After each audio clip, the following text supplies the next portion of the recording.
Hello my dear YouTube family. कैसे हैं आप लोग? आई होप आप सब घर पे होंगे और सुरक्षित होंगे। In this video we will study about the accounting equations. When I was teaching you concepts, जब मैंने concepts पे पढ़ाया था उसमें मैंने आपको एक बताया था dual aspect concept. And according to this, आपका कोई भी जो ट्रांजेक्शन होता है वो एटलीस्ट 2 अकाउंट को इफेक्ट करता है। ओके, एंड इसी रीजन की वजह से हमारे बैलेंस शीट की हमेशा liability side and asset side equal होती है। ओके, डुअल एस्पेक्ट कॉन्सेप्ट की वजह से ही हमारी बैलेंस शीट की asset side and liability side equal होती है। So before starting this accounting equations, पहले आप बैलेंस शीट को समझ लीजिए। So the balance sheet will be divided into 2 parts. In one we have liabilities and its amount, and in the next side we have assets and its amount. Okay, so the first we have is capital. I told you capital is the amount जो हमारा owner होता है वो invest करता है एक business को run करने के लिए।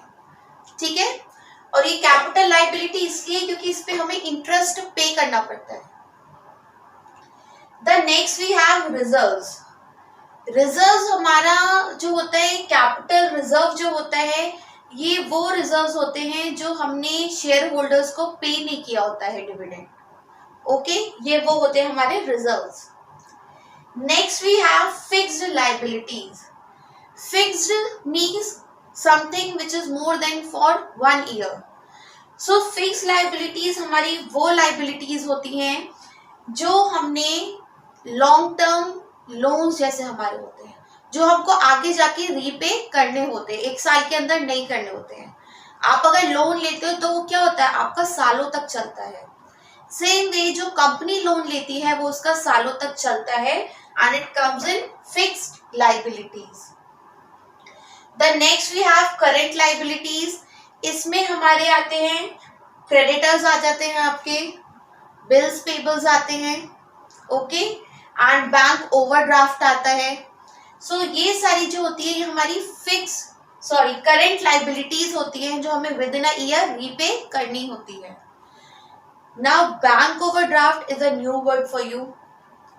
सो बैंक ओवरड्राफ्ट क्या होता है, एक अकाउंट होल्डर का जो अकाउंट होता है एक बैंक में, तो आपका जो एक अकाउंट होता है उसमें आप जब पैसे विड्रॉ करते हो तो कितने कर सकते हो, जितने आपके अकाउंट में पैसे होंगे ऑब्वियसली। लेकिन जब आपको बैंक अलाउ कर देता है कि आपके अकाउंट में जो अमाउंट है उससे ज्यादा भी आप विड्रॉ कर सकते हो, उसको हम कहते हैं बैंक ओवरड्राफ्ट। ओके, ओवर से ही पता चल जाएगा जितना अमाउंट है उससे ज्यादा हम विड्रॉ कर रहे हैं। Over it means bank overdraft means account में जितना भी अमाउंट है उससे ज्यादा जब हमें बैंक अलाउ कर देता है विड्रॉ करने के लिए। बट अगर वो अलाउ कर रहा है लेकिन हमें उसे रीपे बाद में आगे चल के फ्यूचर में करना पड़ता है। So that thing also comes in current liabilities. Okay, on the next side we have assets. First we have current assets. Current assets में हमारे आ जाते हैं cash in hand, cash at bank. Okay, the next we have stock, जो हमारा company है जो माल बनाती है उसको हमें विद इन अ ईयर हम उसको सेल कर देते हैं, तो वो स्टॉक जो है वो हमारा करंट एसेट्स होते हैं। ठीक है, बिल रिसीवेबल, जो हमारे बिल्स होते हैं जिनको हमने क्रेडिट पे दिया होता है सामान, उनसे बिल रिसीवेबल जो हम फ्यूचर में जाके उनसे उसका पैसा लेंगे। The next we have long term investments. Long term means हम ऐसे जो हमारे बॉन्ड्स वगैरह होते हैं ऐसा इन्वेस्ट करते हैं जो हमें फ्यूचर में कुछ सालों बाद उससे मुनाफा होगा, उससे फायदा होगा। Next we have fixed assets. Fixed assets में आपका फर्नीचर आ गया, आपकी मशीनरी आ गई, ओके, आपकी बिल्डिंग हो गई, जो आपके काफी लॉन्ग टाइम तक आपकी कंपनी को हेल्पफुल होंगे। Okay, so these things comes in balance sheet, and इसका जब हम टोटल करते हैं तो हमेशा, माइंड माय वर्ड्स, हमेशा इसका टोटल और हमारे एसेट्स का टोटल हमेशा क्या आएगा, इक्वल आएगा, हमेशा क्या आएगा, इक्वल आएगा। ओके, अगर ये टोटल इक्वल नहीं आ रहा है इट मींस हमने कहीं पे कोई मिस्टेक की है। Okay, so here we are done with balance sheet. Now let's move for accounting equations. Okay, so we all know that liabilities are always equal to assets. Okay, and if we take the fixed liability, reserves and current liabilities in one side, then we are left with the capital in liability side. So we can also say like this, that assets is equal to fixed liability plus current liability plus reserves. All these things comes into liabilities. So assets is equal to liabilities plus the capital. Okay, we can also say like this, because assets हमारे सारे assets हो गए और हमने जब fixed, current और reserves को एक लाइबिलिटी साइड ले लिया तो हम क्या रह गया, हमारे पास खाली कैपिटल जो लाइबिलिटीज के कॉलम में था। Okay, now see if assets is equal to liabilities plus capital. Okay, अब जो हमने पहले बचपन में पढ़ी है इक्वेशंस, अब उस पे आ जाते हैं। सो liabilities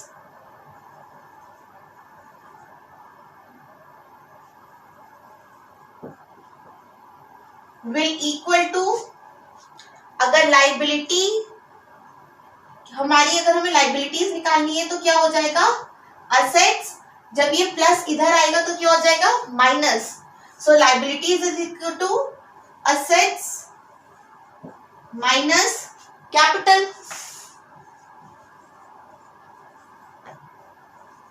capital, okay, same way अगर हमारे पास एसेट्स है और लाइबिलिटीज और हमें कैपिटल निकालनी है तो क्या हो जाएगा हमारा, capital is equal to assets minus liabilities.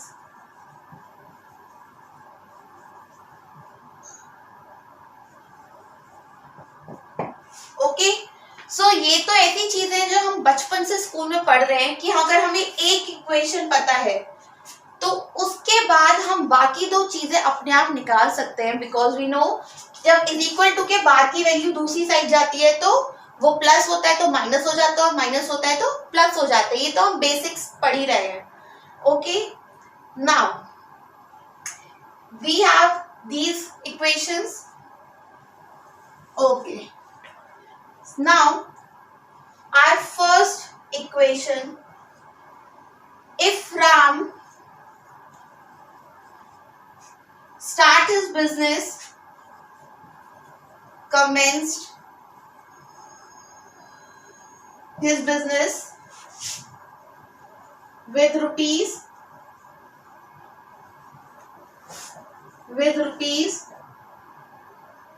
75,000। Okay, Ram है तो उसने बिजनेस स्टार्ट किया है 75,000 से। ओके, अब देखिए क्या होगा, खाली हमें ये वाली इक्वेशन लेंगे, इसमें हम वैल्यूज पुट करते रहेंगे। अब हमारे जो एसेट्स हैं, asset side, okay, assets is equal to liabilities plus capital, ये हमें यहाँ पे पता है। Okay, so Ram commences his business, Ram ने एक अपना बिजनेस स्टार्ट किया है विद 75,000 रुपीज। तो असेट साइड हमारे पास क्या आ गया, कैश आ गया। उसने बिजनेस स्टार्ट किया किससे, कैश से, तो असेट साइड हमारा आ गया cash. Okay, is equal to liability side हमारा भी कुछ नहीं आया है और कैपिटल भी हमारी आ चुकी है। सो कैश आया हमारे पास 75,000 का, क्योंकि उसने बिजनेस स्टार्ट किया है। लाइबिलिटी 0 है, अभी कोई भी लाइबिलिटी नहीं है और जब उसने बिजनेस स्टार्ट किया, जो मैंने आपको बताया था, ओनर जब स्टार्ट करता है तो उसका जो अमाउंट होता है वो क्या होता है, बिजनेस की कैपिटल। सो दिस इज 75,000 हमारी कैपिटल आ गई। ओके, अब हम इसको क्या कर देंगे, प्लस कर देंगे। सो आप देखोगे हमारा असेट साइड हमारी लाइबिलिटी साइड के इक्वल है। हमारा असेट साइड हमारी लाइबिलिटी साइड के इक्वल है। 75,000 and 75,000 plus 1, sorry 75,000 plus 0, 75,000। Okay, so this is our old equation. Now the second we have Ram purchased furniture for cash ₹5,000। Ram ने फर्नीचर खरीदा है कितने का, 5,000 का, और किस में खरीदा है, कैश में खरीदा है। ओके, सो हमारी लास्ट इक्वेशन में हमारे पास कैश था, फर्नीचर था नहीं लेकिन इस बार आ रहा है, and liability plus capital. So in our old equation cash था हमारे पास 75,000 का, फर्नीचर कुछ भी नहीं था, 0, लाइबिलिटीज हमारे पास 0 थी, और कैपिटल था 75,000 का। Okay, now in a new equation when we purchase a furniture for cash ₹5,000।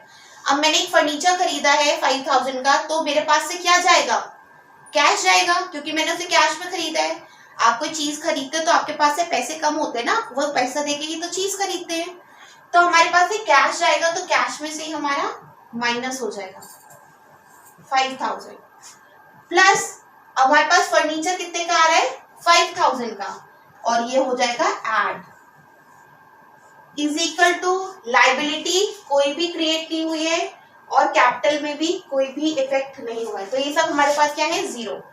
अब हमारी न्यू इक्वेशन क्या होगी,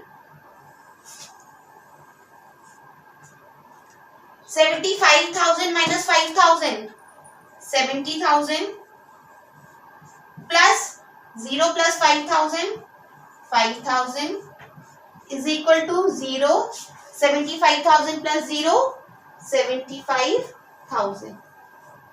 So this is our new equation. Okay, अब एक बार चेक कर लेते हैं इक्वल है कि नहीं। So 70,000 plus 5,000 75,000 and 0 plus 75,000 75,000। So हमारी एसेट्स और लाइबिलिटी साइड क्या है, इक्वल है। Okay, so the next we have Ram purchase goods for cash ₹20,000। अब हमारे पास कैश है, फर्नीचर है, ठीक है। अब हम नेक्स्ट क्या करेंगे, भाई अब आपने बिजनेस स्टार्ट किया तो कुछ आपको गुड्स भी खरीदने पड़ेंगे। ओके, सो राम ने गुड्स खरीदे हैं कितने के, 20,000 के। सो हमारी लास्ट इक्वेशन में हमारे पास कैश था, ओके, इसके बाद फर्नीचर भी आ गया था, प्लस गुड्स की जगह पे हमारा 0 था, बट इस बार गुड्स है, so we will write goods also, and is equal to liabilities plus capital. Okay, so our old equation, cash we had 70,000, furniture में हमारे कितने थे 5,000, गुड्स हमारे पास लास्ट इक्वेशन में कुछ भी नहीं था तो 0, लाइबिलिटी थी हमारी 0 और कैपिटल थी हमारी 75,000। सो ये इक्वेशन हमारी क्या थी, इक्वल थी, because 75,000 is equal to 75,000। Now अब नेक्स्ट हमारा एक ट्रांजैक्शन हुआ है, इसको कैसे लिखेंगे। So our new equation, Ram purchase goods for cash 20,000। Ram ने गुड्स खरीदे हैं 20,000 के। अब अगर मैंने गुड्स खरीदे हैं तो मेरे पास गुड्स जा रहा है, लेकिन मेरे पास से क्या जा रहा है, कैश जा रहा है। कितना कैश जा रहा है, 20,000। सो ये 20,000 हमारा कैश में से कम हो गया, ठीक है। फर्नीचर में हमारा कोई भी चेंज नहीं हुआ है, so it will be 0, okay. And then goods हमारे कितने के आए हैं, 20,000 के हमारे गुड्स आए हैं। सो दिस 20,000 जो है ये हमारे पास अब गुड्स आ गए हैं। लाइबिलिटी में कोई चेंज हुआ, no, sorry, is equal to no. Capital में चेंज हुआ, no, okay. So these things will remain constant. अब इनको क्या करते हैं, हम सॉल्व कर लेते हैं। सो 70,000 minus 20,000, we will get 50,000 plus 5,000 plus this 20,000 is equal to liabilities 0 ही चल रही है और capital 75,000, okay। So this is our new equation. Now let's check कि ये टोटल हमारा करेक्ट सेम आ रहा है या नहीं आ रहा है। 50 plus 5 55,000 plus 20,000 75,000 and 75,000 दोनों क्या है हमारे इक्वल आ गए हैं फिर से। Okay, so our next is Ram purchase goods on credit. Ram ने पहले गुड्स खरीदे थे कैश में, but I told you earlier अगर बिजनेस है तो क्रेडिट में भी खरीदेंगे, उधार में भी खरीदेंगे। सो राम ने गुड्स खरीदे हैं किस पे, क्रेडिट पे। कितने का, 16,000 के। सो अगर क्रेडिट में खरीदा है उधार में, सो क्या हमारी कैश की तरफ से कुछ जा रहा है, नहीं, कैश हमारा कुछ नहीं जा रहा है। सो दिस इज 0 प्लस फर्नीचर पे इफेक्ट पड़ रहा है, नो। सो फर्नीचर भी हमारा 0। गुड्स पे यस, क्योंकि राम ने गुड्स खरीदे हैं तो हमारे पास जो गुड्स है उसमें क्या हो रहा है, एड ऑन हो रहा है, उसमें और प्लस हो रहा है। कितने के, 16,000 के, ओके। असेट साइड हमारे सिर्फ गुड्स हुए हैं increase. Next is Ram purchase goods on credit. Credit means उधार पे खरीदा है। अब अगर उधार पे खरीदा है तो वो अब आपकी लाइबिलिटी है कि आपको उसको फ्यूचर में रीपे करना है।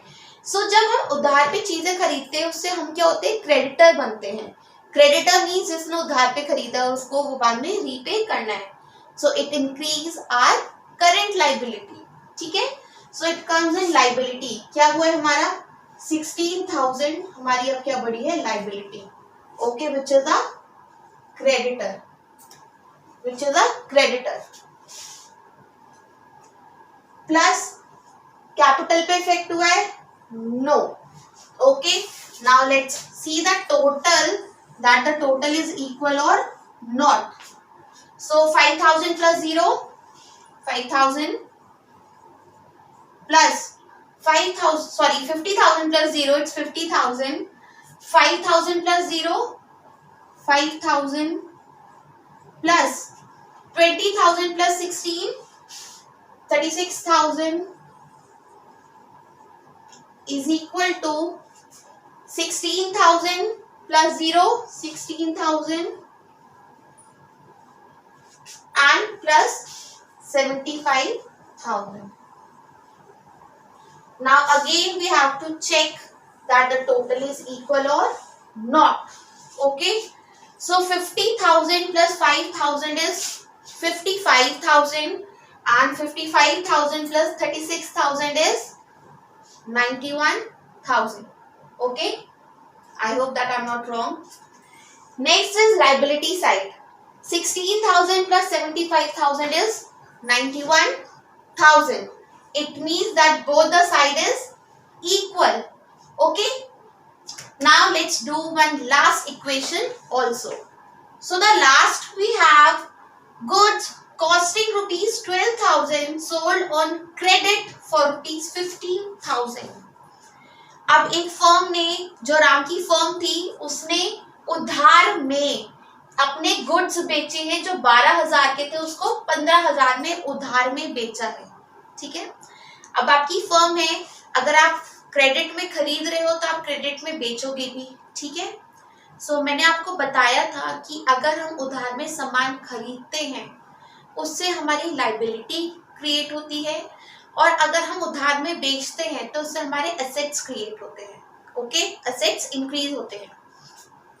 सो जब गुड्स 12,000 के क्रेडिट में बेचे 15,000 के, सो अब हमारी अकाउंटिंग इक्वेशन में क्या इफेक्ट होगा, लेट्स सी। कैश, कैश में कोई हमारा चेंज हो रहा है? नो, क्योंकि हमने क्या किया, उधार में बेचा सामान, तो हमारी कैश में कोई चेंज हो रहा है? नो, सो ये हमारा 0 रहेगा, ओके। नेक्स्ट, फर्नीचर, क्या फर्नीचर में कोई चेंज हो रहा है? नो, सो फर्नीचर भी हमारा 0 रहेगा। Next we have goods, so goods costing ₹12,000 sold on credit. अब हमारे पास से 12,000 के गुड्स जा रहे हैं जो हमने बेचे हैं। सो हमारे पास 36,000 के गुड्स थे और हमारे पास उससे कितने कम हो जाएंगे, 12,000 जो हमने बेच दिए हैं। सो इसमें से हमारे ये 12,000 क्या हो जाएंगे, माइनस, क्योंकि हमारे पास से चले गए हैं, प्लस डेटर्स। नाउ मैंने आपको बताया था कि जब हम उधार पे सामान खरीदते हैं तो हम क्या हो जाते हैं, क्रेडिटर हो जाते हैं, and it increase our current liability. But हम जब उधार में बेचते हैं उससे हमारे क्या होते हैं, एसेट इंक्रीज होते हैं, और डेटर्स क्या होते हैं, हमारी करेंट एसेट्स होती हैं, क्योंकि इससे हमें फ्यूचर में क्या मिलेगा, पैसा मिलेगा। अभी उधार में दिया है लेकिन वो फ्यूचर में हमें पैसा देगा।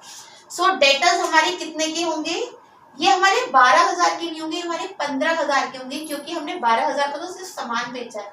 वो हमें कितने पैसे देगा, वो हमें देगा 15,000, ओके।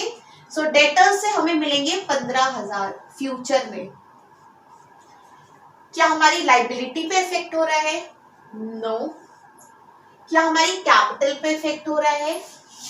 यस। हाउ? हमारे पास 12,000 के गुड्स थे, हमने उसको 15,000 में बेचा, ठीक है।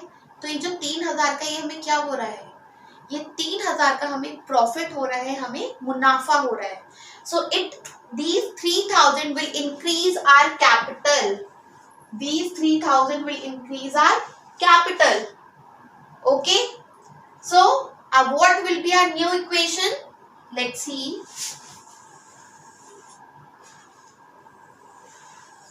Our new equation will be 50,000 plus 0, 50,000 plus no change in furniture, so the amount of furniture will remain constant. We have sold 12,000 of our goods, so our 12,000 will get deduct from these 36,000. So what we will get? We will get 24,000, क्योंकि 36,000 के हमारे पास goods से हमने उसमें से 12,000 के बेच दिए, तो हमारे पास क्या बचे, 24,000 के। डेटर्स हमारे 0 थे लेकिन अब 15,000 के क्रिएट हो गए, सो ये आ जाएगा हमारा 15,000 इज इक्वल टू, लाइबिलिटीज में हमारे क्रेडिटर्स अभी कुछ भी क्रिएट नहीं हुए, जितने थे वो उतने ही हैं। सो 16,000 plus 0, 16,000, and this is 78,000, okay, and this is our new equation. And when we will add the asset side, okay, so this will come 94,000 rupees, and when we add the liability side, then we will get rupees 94,000. So it means our asset side is equal to the liability side. Okay, so we have seen that by following the dual aspect concept, हमारी जो क्या कहते हैं liabilities हमेशा assets के equal आएंगी by following dual aspect concept. और उस कॉन्सेप्ट के अकॉर्डिंग क्या होता है, कोई भी ट्रांजैक्शन हमारे एटलीस्ट 2 अकाउंट्स को इफेक्ट करता है, जैसे यहाँ पे हमारे गुड्स और कैपिटल को इफेक्ट किया। Okay, so I hope that you have understood this accounting equation, and we'll see you in our next video. And if you like the video, give us a big thumbs up, and for any query you can just write the comment in the comment section. Okay, bye bye.